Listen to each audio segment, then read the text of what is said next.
जब हम निर्गुण परमात्मा की तरफ जाते हैं, जैसे आपकी आज मैंने वाणी सुनी तो मुझे ये आभास हो गया कि मैं निर्गुण साधना की तरफ हूँ।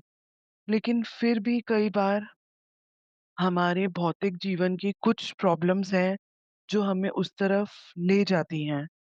तो ये भी क्या माया है जो हमें निर्गुण परमात्मा की तरफ जाने में रोड़ा है या अटकन डालती है? ऐसा है, चाहे आप सगुण परमात्मा की तरफ चलो या निर्गुण परमात्मा की तरफ चलो, वो परमात्मा ही आपको अपनी तरफ ले आता है।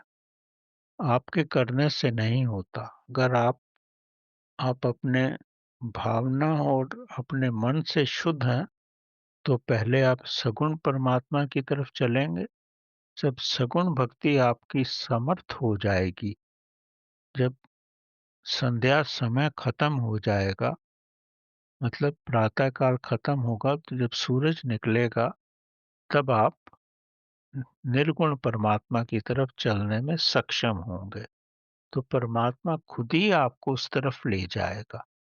अगर एक बच्चा होगा, उसको हम बोले कि आप निर्गुण परमात्मा की तरफ चलो, तो निर्गुण को तो वो समझता ही नहीं है। जब सगुण की तरफ पूर्ण रूप से तृप्त हो जाओगे, तभी निर्गुण की तरफ चल पाओगे। और निर्गुण की तरफ चल के ही आप ध्यान की अवस्था में भी जाओगे और समाधि में भी जाओगे।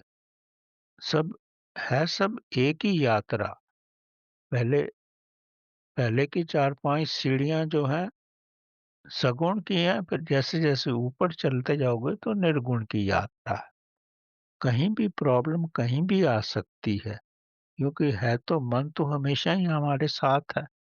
तो मन तो हर जगह कुछ न कुछ प्रॉब्लम करेगा ही। मन तो एक माया है। इतनी सरलता से तो ऊपर नहीं जा सकते ना आप, मन तो माया है। अब महात्मा बुद्ध भी जब अंतिम अवस्था में थे, तो प्रभु ने उनको लुभायमान करने के लिए अप्सराएँ भेजी। तो महात्मा बुद्ध ने कहा, मुझे मेरे पास क्यों आई हो? मैं तो बहुत कुछ देख चुका हूँ। मुझे अब इसमें कुछ भी स्वार्थ या मेरी वृत्ति इस तरफ नहीं है। अपना समय क्यों खराब कर रही हो? चले जाओ। तो उन्होंने इस अवस्था को मरा अवस्था कहा और वो वापस चली गई और फिर परमात्मा के साथ वो एक हो गए।